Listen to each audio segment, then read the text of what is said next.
बिस्मिल्लाहिर्रहमानिर्रहीम। अस्सलाम वालेकुम फ्रेंड्स, मैं हूं हाफिज़ मोहम्मद काशिफ और आप देख रहे हैं मेरा YouTube channel technical information portal. आज की वीडियो में हम सीखने जा रहे हैं कि एडजस्टेबल टैक्सेस क्या होते हैं या कौन कौन से ऐसे टैक्सेस हैं जो आप एडजस्ट कर सकते हैं।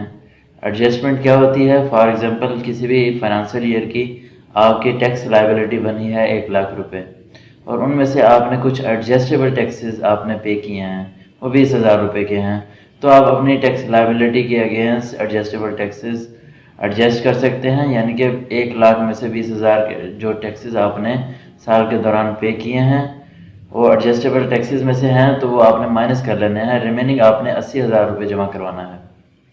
ये एडजस्टमेंट ये होती है।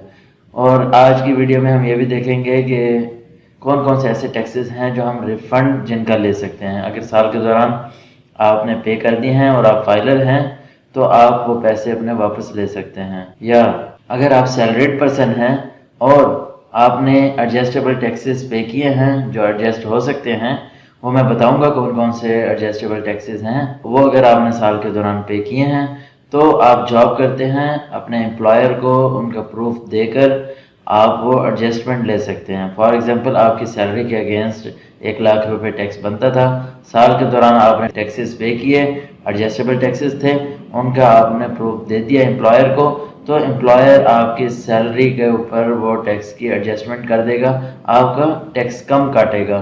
ये भी एक रिफ़ंड की ही सूरत है, आपको टैक्स पे नहीं करना पड़ा, यानी कि टैक्स पे करके फिर आप रिफ़ंड क्लेम करते हैं। आपके लिए खुशखबरी ये है कि आप एम्प्लॉयर को वो टैक्सेस का प्रूफ देकर अपनी टैक्स एडजस्टमेंट ले सकते हैं, अपना टैक्स कम करवा सकते हैं। यानी कि अपने टैक्स की जो लायबिलिटी आपकी बन रही है, जो एम्प्लॉयर ने आपकी सैलरी से टैक्स डिडक्ट करके जमा करवाना है FBR के अकाउंट में, तो वो आपकी एडजस्टमेंट दे देगा, वो कम जमा करवाएगा अगर आपने एडजस्टेबल टैक्सेस पे कर रखे होंगे। अब ये देखना है कि एडजस्टेबल टैक्सेस कौन कौन से हैं। तो कौन कौन से एडजस्टेबल टैक्सेस हैं जिनका हम रिफ़ंड ले सकते हैं या एम्प्लॉयर के पास जाकर उनका हम एडजस्टमेंट क्लेम कर सकते हैं। अगर आप जॉब नहीं करते, बिजनेसमैन हैं, तो on the time of filing of tax return, यानी कि टैक्स रिटर्न फाइल करते हुए उनकी एडजस्टमेंट करवा सकते हैं। तो टैक्सेस देखते हैं कौन कौन से हैं। 24 टैक्सेस हैं जिनके मैं साथ साथ सेक्शन भी आपको बताऊंगा।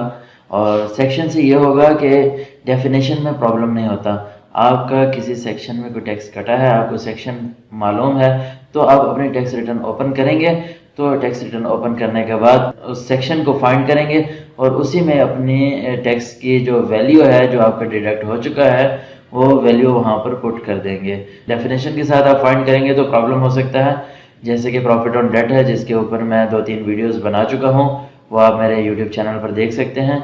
उसके मैंने कंसेप्ट क्लियर किए हैं। प्रॉफिट ऑन डेट डिफरेंट किस्म के हैं, डिफरेंट सेक्शंस में आते हैं, उनकी डिफरेंट डेफिनेशंस हैं। डेफिनेशंस में प्रॉब्लम हो सकता है, मैं यहाँ पर सेक्शन भी साथ कोट करूँगा, आपने सेक्शन भी नोट कर लेना है। इन सेक्शंस के अगेंस्ट अगर आपने कोई टैक्सेस पे किया है साल के दौरान तो आपने वो एडजस्टमेंट क्लेम कर लेनी है, वो रिफंड भी क्लेम कर सकते हैं, या अगर आप सैलरीड पर्सन हैं तो एम्प्लॉयर को जाकर वो प्रूफ देकर अपने एडजस्टमेंट क्लेम कर सकते हैं। तो कौन कौन से टैक्सेस हैं, चलिए देखते हैं। सबसे पहला जो टैक्स है वो tax on cash withdrawal from bank है, सेक्शन 231A। अगर आपने बैंक से कोई भी पैसे निकलवाए हैं, पैसे निकलवाते हुए कैश विड्रॉ करवाते हुए कोई टैक्स कट चुका है आपके ट्रांजैक्शन के ऊपर, तो आप उसका टैक्स क्लेम कर सकते हैं। आप उसका रिफंड भी क्लेम कर सकते हैं, उसको एडजस्ट भी करवा सकते हैं, एम्प्लॉयर के पास जाकर भी आप इसे एडजस्ट करवा सकते हैं। ये सेक्शन 231A है। इसके बाद अगर आपने कोई भी बैंकिंग ट्रांजैक्शन की है, उसके ऊपर कोई टैक्स कट गया है, तो आप उसका भी टैक्स क्लेम कर सकते हैं। उसके सेक्शन 231AA है। ये आपने सेक्शन कहाँ से फाइंड करने हैं, प्रूफ किस तरह लेने हैं, आपने बैंक स्टेटमेंट निकलवानी है और वहाँ पर अगर आपके कोई टैक्सेस आपके डिडक्ट हो चुके हैं डेबिट साइड पर, तो आप अपने एम्प्लॉयर से उसके टैक्स डिडक्शन सर्टिफिकेट भी ले सकते हैं। अगर टैक्स डिडक्शन सर्टिफिकेट में सेक्शन 231A के तहत अगर कोई टैक्स डिडक्ट हुआ है वो भी आप क्लेम कर सकते हैं। 231AA के तहत यानी कि AA के तहत कोई टैक्स डिडक्ट हुआ है तो वो भी आप क्लेम कर सकते हैं उसकी एडजस्टमेंट। और इसके बाद अगर आपने कोई मोटर व्हीकल की रजिस्ट्रेशन फ़ी पे की है तो उसके अगेंस्ट आपका कोई टैक्स डिडक्ट हुआ है और वो उसका सेक्शन है 231B और सब सेक्शन 1। इस सेक्शन में अगर आपने कोई टैक्स डिडक्ट करवाया है तो आप उसे भी टैक्स एडजस्टमेंट क्लेम कर सकते हैं। मोटर व्हीकल ट्रांसफर फी है, इसके अगेंस्ट आपने कोई टैक्स डिडक्ट करवाया है, इसकी एडजस्टमेंट क्लेम कर सकते हैं। अगर आपने कोई मोटर व्हीकल सेल की है, उसके अगेंस्ट आपने कोई टैक्स पे किया है और एडवांस टैक्स है या विद होल्डिंग टैक्स है, तो उस टैक्स का जो सेक्शन है 231B सब सेक्शन 3 है, तो उसके अगेंस्ट भी आप टैक्स की एडजस्टमेंट क्लेम कर सकते हैं, रिफंड क्लेम कर सकते हैं।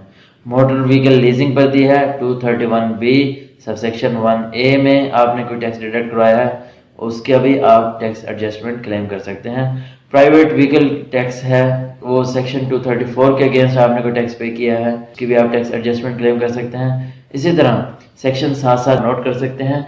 जनरली मैं आपको बता देता हूँ ये कौन कौन से हैं, डिस्क्रिप्शन बता देता हूँ। इलेक्ट्रिसिटी बिल है डोमेस्टिक कंज्यूमर के लिए 235A है, के अगेंस्ट आपने कोई एडवांस टैक्स दिया है या विदहोल्डिंग टैक्स दिया है, ये दो टैक्स ही आपने एडजस्ट करवाने हैं, एडवांस टैक्स या विदहोल्डिंग टैक्स, और वो भी उनके सेक्शन भी आपने देखने हैं जो मैं बता रहा हूँ इन सेक्शंस में से होंगे, तो आपने उसकी एडजस्टमेंट क्लेम करनी है। तो 9वें नंबर पर टेलीफोन बिल है और उसमें आपका कोई एडवांस टैक्स कटा है या विदहोल्डिंग टैक्स कटा है, तो आप उसकी टैक्स एडजस्टमेंट क्लेम कर सकते हैं। सेल फोन हैं, उसका आपने टैक्स सर्टिफिकेट लेना है, किस तरह लेना है, आप हेल्पलाइन पर कॉल भी कर सकते हैं और ईमेल भी कर सकते हैं। अब तो ऑनलाइन भी आप अपना टैक्स सर्टिफिकेट निकाल सकते हैं और कस्टमर केयर को आप ईमेल करके भी आप अपना टैक्स सर्टिफिकेट ले सकते हैं। तो ये सारे तरीके हैं अपना टैक्स सर्टिफिकेट लेने के। वो टैक्स सर्टिफिकेट दे देंगे आपको जो आपका टैक्स कटा होगा। उस टैक्स डिडक्शंस में अगर 236 सबसेक्शन 1 एंड A में कोई आपका टैक्स डिडक्ट हुआ है तो आपने एडजस्टमेंट उसकी क्लेम करनी है या टैक्स लायबिलिटी के अगेंस्ट एडजस्ट कर देना है। ये किस तरह होंगे इसकी भी मैं प्रैक्टिकल एग्जांपल आपको करके दिखा देता हूँ, लेकिन आपने सबसे पहले ये नोट कर लेना है कि कौन कौन से टैक्सेस आपने एडजस्ट कर सकते हैं। अगर वो आपने पे किए हैं साल के दौरान, उनके आप प्रूफ इकट्ठे करें, एविडेंस कलेक्ट करें और एविडेंस कलेक्ट करने के बाद इसकी एडजस्टमेंट क्लेम करें। उसके बाद अगर आपने प्रीपेड टेलीफोन कार्ड के ऊपर कोई टैक्स डिडक्ट करवाया है तो वो आप क्लेम कर सकते हैं। फोन यूनिट है, इसके ऊपर आपने कोई टैक्स डिडक्ट करवाया है, क्लेम कर सकते हैं। इंटरनेट बिल के ऊपर टैक्स डिडक्ट करवाया है, वो भी क्लेम कर सकते हैं। 14वें नंबर पर प्रीपेड इंटरनेट कार्ड है, वो अगर आप लेते हैं उसके अगेंस्ट सेक्शन 236(1) सेक्शन E में अगर आप कोई टैक्स पे कर चुके हैं, एडवांस टैक्स है या विदहोल्डिंग टैक्स है, वो भी आप एडजस्ट करवा सकते हैं, उसका रिफंड क्लेम कर सकते हैं। और 15वें नंबर पर डोमेस्टिक एयर टिकट चार्जेस है, आपने डोमेस्टिक एयर टिकट चार्जेस पे किए जिसके अगेंस्ट आपके सेक्शन 236B में आपका टैक्स जो डिडक्ट किया गया है वो टैक्स आप एडजस्ट करवा सकते हैं। इसी तरह इमूवेबल प्रॉपर्टी की सेल के ऊपर या ट्रांसफर के ऊपर आपका कोई टैक्स डिडक्ट हुआ है, वो सेक्शन 236C में आता है, वो भी आप क्लेम कर सकते हैं, एडजस्ट करवा सकते हैं अपनी टैक्स लायबिलिटी में।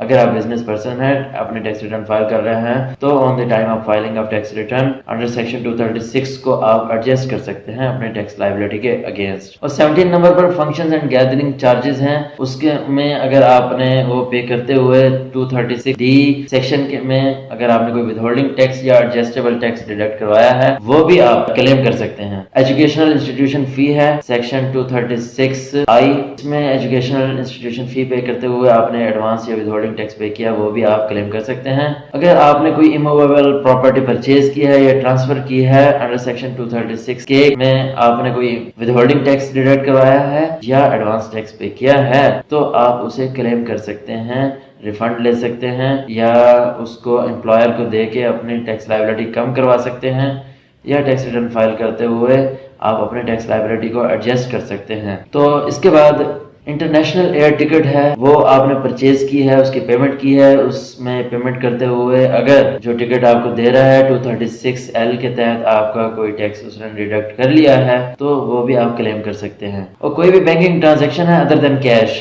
236P में अगर आपकी कोई ट्रांजैक्शन हुई है, 236P में अगर आपका कोई विदहोल्डिंग टैक्स कटा है या टैक्स विदहेल्ड हुआ है या एडवांस टैक्स आपने पे किया है इस सेक्शन के अगेंस्ट, वो भी आप अपना क्लेम कर सकते हैं, अपनी टैक्स लायबिलिटी को कम करवा सकते हैं अगर ये आपने टैक्स पे किया होगा तो। इसके बाद देख लेते हैं, आपने एजुकेशन रिलेटेड एक्सपेंसेस पे किए हैं अंडर सेक्शन 236R में, 236R में आपका टैक्स डिडक्ट हुआ है तो आप एडजस्ट करवा सकते हैं। ये 236R जो है है विदहोल्डिंग टैक्स का सेक्शन है। ये सारे जो मैं सेक्शंस बोल रहा हूँ, इन सेक्शंस के अगेंस्ट आपका कोई डिडक्शन हुई है टैक्स की तो वो आपने क्लेम करनी है। इसके अलावा अगर कोई डिडक्शन है तो वो आप क्लेम नहीं कर सकते। 23rd नंबर पर, सेकंड लास्ट नंबर पर, advance tax on general insurance premium. 23rd number पर यानी कि सेकंड लास्ट नंबर पर जो एडजस्टेबल टैक्सेस है 236U है, वो ये क्या है कि जनरल इंश्योरेंस प्रीमियम आपने पे किया है और उसमें आपके एडवांस टैक्स की डिडक्शन हुई है।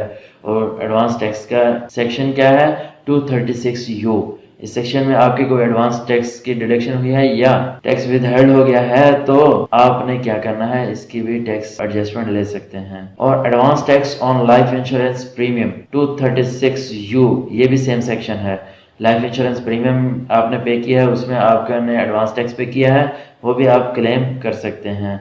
और ये 24 टैक्सेस मैंने आपको बताए हैं जिनका आप रिफंड क्लेम कर सकते हैं। ये टैक्स लायबिलिटी के अगेंस्ट एडजस्ट कर सकते हैं, या अगर आपके पास ये सारे टैक्सेस आपने पे किए हुए हैं, इनका सम करेंगे, फॉर एग्जांपल 40,000 रुपीज बनता है, आपका सैलरी टैक्स जो बनता है वो बन रहा है 1 लाख रुपीज। तो आपने क्या करना है, अपने एम्प्लॉयर के पास ये प्रूफ लेकर जाना है। आपके पास एविडेंस प्रूफ लाजमी होना चाहिए। ये प्रूफ लेकर जाएंगे, अपने एम्प्लॉयर को देंगे तो वो क्या करेगा, आपका टैक्स एडजस्ट कर देगा।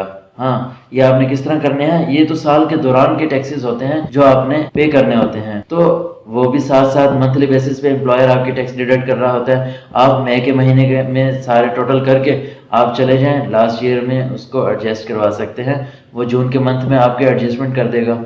इसी तरह अगर आप बिजनेसमैन हैं तो आप अपने टैक्स रिटर्न फाइल कर रहे हैं, छोटा मोटा कोई भी बिजनेस करते हैं या अदर देन सैलरीड पर्सन हैं और अपने टैक्स रिटर्न फाइल कर रहे हैं, तो आपकी टैक्स लायबिलिटी जो भी बनेगी आपने उसको एडजस्ट कर लेना है। इसी तरह एक एग्जांपल लेते हैं, आपके 1 लाख रुपए टैक्स बना है, आपने इसके अगेंस्ट पे किया 40,000 रुपीज, तो ये 40,000 रुपीज आपने यहाँ पे लिखना है, आपके 60,000 रिमेनिंग बच जाएंगे, तो वो आपने रिमेनिंग पे करने होंगे। तो उम्मीद करता हूँ ये आपको वीडियो पसंद आई होगी। इस वीडियो में हमने सीखा कि कौन कौन से टैक्सेस हैं जिनका हम रिफंड लेते हैं या जिनको हम एडजस्ट करते हैं, या एम्प्लॉयर्स को देख के हम एडजस्टमेंट इनकी ले सकते हैं। तो अगर वीडियो पसंद आई हो तो मेरे चैनल को सब्सक्राइब जरूर कीजिएगा, वीडियो को लाइक कीजिएगा। अगर कुछ पूछना हो तो आप कमेंट कर सकते हैं। अगर आप सर्विसेज चाहते हैं तो डिस्क्रिप्शन में मेरा व्हाट्सएप नंबर मौजूद है, आप मुझे व्हाट्सएप कर सकते हैं। अच्छा, जाते जाते आपको मैं इसका प्रैक्टिकल दिखा देता हूँ कि आपने ये एडजस्टमेंट टैक्स रिटर्न में जाकर किस तरह क्लेम करनी है।